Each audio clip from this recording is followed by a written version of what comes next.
Hello again, telecom people. So what I'm going to show you today is how to terminate a Cat 5e cable on a Cat 5e jack. And I know it's the most basic of operations, but I do see it done incorrectly many times, so let's just run through it. So what you'll do first is take your technician scissors and you're going to score the cable probably about 2 inches back from the end. Just a light score with the blade. That should snap and should be able to pull that off pretty easily. Then inside you have this string, which we're going to use to strip the jacket back a little further, just to make sure when you scored here that you didn't nick any of the conductors. So hold back on the string, hold back on the conductors, and just pull back about another 2 inches. Okay, then at this point you can cut the string and get rid of it.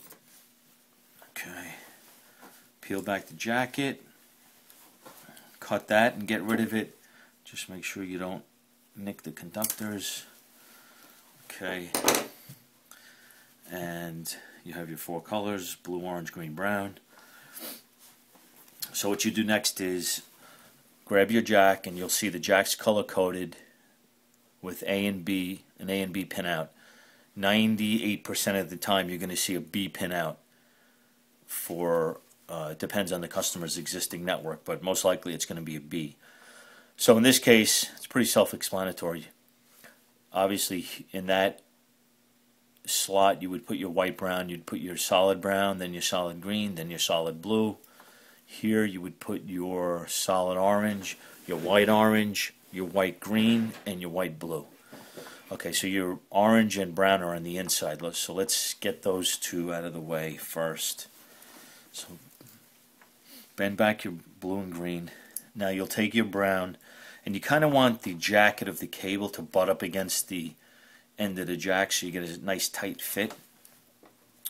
Okay, so you'll take your brown pair, let's say first, and kind of size it up here. And what you'll do is just untwist a little bit so you have enough room to drop these down. And then once you get these separated over the right terminals, just push down on them a little bit so they kind of hold in place.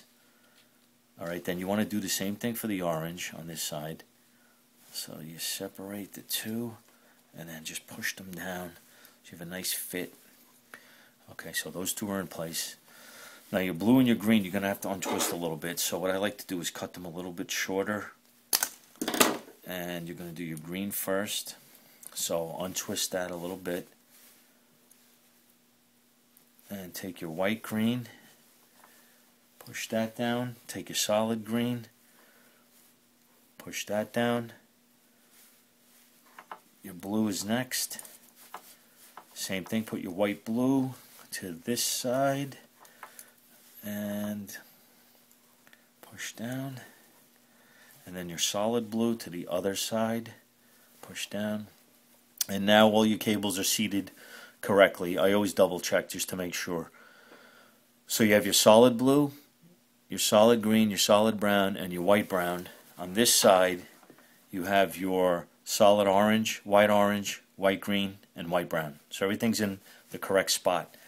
Now you're ready to punch the cable down. So grab your punch tool, and you should have the 110 blade ready to go for this. Okay, which is that one. Now that sharp side of the blade you want to the outside of the jack. Okay, because that's going to cut your cable as well as seat it when you press down on it. So you want to hold your jack firmly because it will slip and you could actually send the punch tool through your finger, which I've done a couple of times. So get your tool over each conductor one at a time and push down firmly. It'll punch and cut.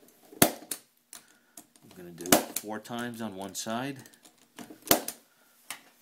and flip it around, and it's going to be 4 times on the other side. Remember, make sure you hold the jack in place because it will slip. Okay, so that's it. So you terminated your 8 conductors. You have a nice clean cut on each side, and You've maintained your twist right up to the pins, which you want to do for your speed. And the last step is to take your cover and just snap it in place. That'll make sure none of the conductors pop out while you're putting the jack into the faceplate and the faceplate into the wall. So that's how you terminate a Cat 5e cable, and it's ready for the faceplate.